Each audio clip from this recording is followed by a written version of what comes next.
Le Parc d'Olin vous présente le Week-end sportif. Bonjour Guillaume van der Schaak, vous êtes, on le rappelle, le rédacteur en chef du magazine Sprint. On va faire un point donc sur ce week-end sportif avec le football.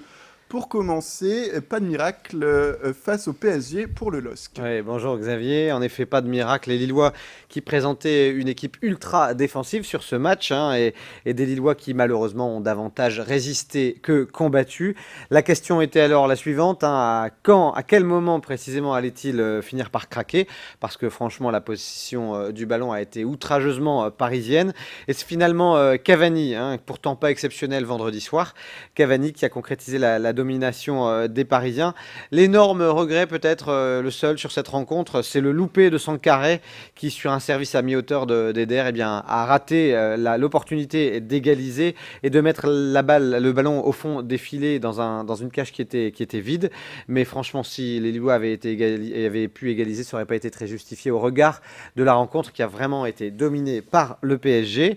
Alors certains diront que face à l'armada parisienne, résister de la sorte et ne prendre qu'un but, c'est plutôt un bon résultat, quand d'autres estimeront plutôt que c'est une équipe qui a beaucoup de mal à décoller et qui est très loin des standards attendus. Je fais plutôt, Xavier, partie de la seconde catégorie, car rappelons-le, le LOSC, c'est le 5e budget de la Ligue 1 et ils sont aux portes de la zone rouge, donc il y a quand même quelque chose qui est pas normal. On va leur souhaiter de repartir du bon pied dès la prochaine journée. Justement, la Ligue 2, on va en parler là avec un très gros match pour le RC Lens ce soir. Oui, absolument, avec un déplacement chez le leader pour les 100 et or qui joueront à Brest ce soir.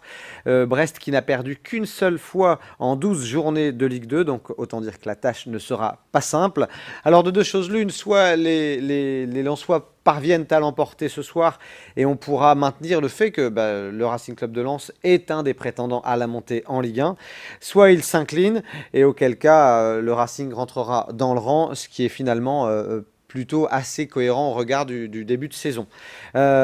Du côté de Valenciennes, vous dire quand même que le VAFC est un peu dans le creux de la vague après sa défaite à domicile contre Nîmes ce week-end. Les Rouges et Blancs avaient pourtant largement le match en main, menant 1-0 après 20 minutes de jeu grâce à un but de Dacosta qui a été bon ce week-end Dacosta. Et même s'il y a eu égalisation nîmoise à la 65e, aussitôt grâce à un but contre son camp, les Valenciennois ont repris l'avantage, 2-1. Et malheureusement, 2 buts en 4 minutes à un quart d'heure du coup de sifflet final. Et Valenciennes qui s'incline, donc Valenciennes qui pourra nourrir des regrets sur cette rencontre. Et on va parler du basket avec beaucoup d'actualités ce week-end. Ouais, beaucoup de choses à vous dire. D'abord en Pro A, vous dire simplement qu'il y a eu 2 défaites du côté de nos clubs régionaux, mais des défaites plutôt encourageantes. D'abord le Portel qui était en déplacement à Lasvel, qui a franchement fait jeu égal pendant les 2 premiers quart-temps et qui ensuite a un petit peu faibli, une défaite 75-64, mais le Portel, on le rappelle, c'est leur première saison au plus haut niveau du basket français, donc c'est plutôt encourageant. Et puis le BCM est tombé ce week-end en déplacement aussi, mais face à l'épouvantail de la Pro A, Monaco, qui n'a pas encore perdu cette saison. Une défaite 79-71, mais les Gravelinois n'ont jamais été très loin, donc c'était plutôt une défaite encourageante. Et en Pro B alors Alors il y a eu pas mal de choses en Pro B. Le LMB d'abord qui a été victorieux à Saint-Chamond, 82-78. Ça va bien pour les Lillois. Ils avaient juste perdu de 3 petits points à Roanne la première journée. Et puis ils ont battu Rouen et ils viennent de battre Saint-Chamond. Donc Lille Métropole Basket semble assez costaud cette saison. Denain qui a perdu à Nantes tandis que Boulogne a raté le coche face à Évreux. Alors ça va pas très bien du côté des Boulonnais qui étaient pourtant à la fête la saison dernière. En Ligue féminine, Saint-Amand-le-Hainaut a livré une belle bataille face à Bourges, malgré la défaite 58-69. C'est plutôt la défaite de nos guerrières de l'ESBVA, les Villeneuvoises, qui se sont inclinées à Charleville 73-64. Après leur défaite en Euroleague face à Bourges, elles sont un petit peu dans le creux de la vague, là aussi, les guerrières. On va parler volleyball. Oui, alors et puis une bonne nouvelle au niveau du volley régional parce que c'était la reprise pour le TLM qui recevait Orange au complexe Léo Lagrange à Tourcoing. Une victoire 3-7-1. Tourcoing est 5e de Ligue B sur 11 équipes mais avec un match en retard. Donc voilà, les Tourquenois ont bien lancé leur saison. Ça avait été une saison difficile avec Olivier Leca à la baguette la saison dernière. Là, il y a eu vraiment un remaniement au niveau de l'effectif, un nouvel entraîneur et puis on leur souhaite de jouer la partition du succès cette saison bien sûr. Et une période faste pour la moto ce week-end, c'était la Ronde des Sables à Lone Plage. Oui, c'est ça, du côté du circuit Bernard Gouvard. Alors, on ne l'attendait pas à pareille fête, Adrien Van Beveren. On le sait, sa priorité désormais, c'est plutôt les rallye raids et il va participer dans les prochaines semaines au Dakar. Mais Adrien Van Beveren, tenant du titre de l'Enduro du Touquet, eh bien, il a profité d'une chute de Camille Chapelière en fin de deuxième manche pour s'imposer. Axel Van de Sande, deuxième, qui vient de l'emporter au Beach Cross, qui fait deuxième ce week-end, sera forcément l'un des grands favoris lors du prochain Enduropal.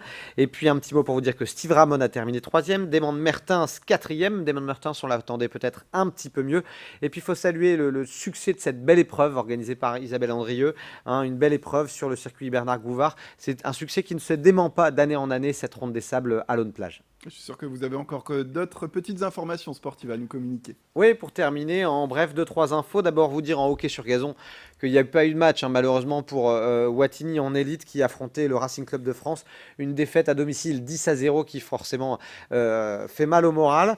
Et puis le Liloc, de son côté non plus, n'a pas réussi à s'imposer devant le Stade Français. Défaite 5-2. Match un peu plus serré, mais là encore, le Liloc, c'est plus ce que c'était par rapport à il y a quelques saisons. Va falloir rebondir.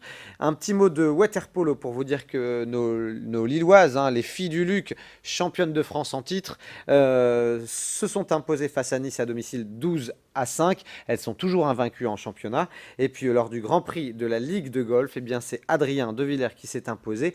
À noter qu'il y a eu 3 joueurs de Bondu, du club de Bondu, dans les 4 premiers. Donc belle domination pour le golf de Bondu lors de ce Grand Prix de la Ligue. C'était un grand week-end sportif. Merci beaucoup Guillaume d'être venu sur ce plateau. On se retrouve bien sûr vendredi. Oui, bonne semaine à tous, à vendredi.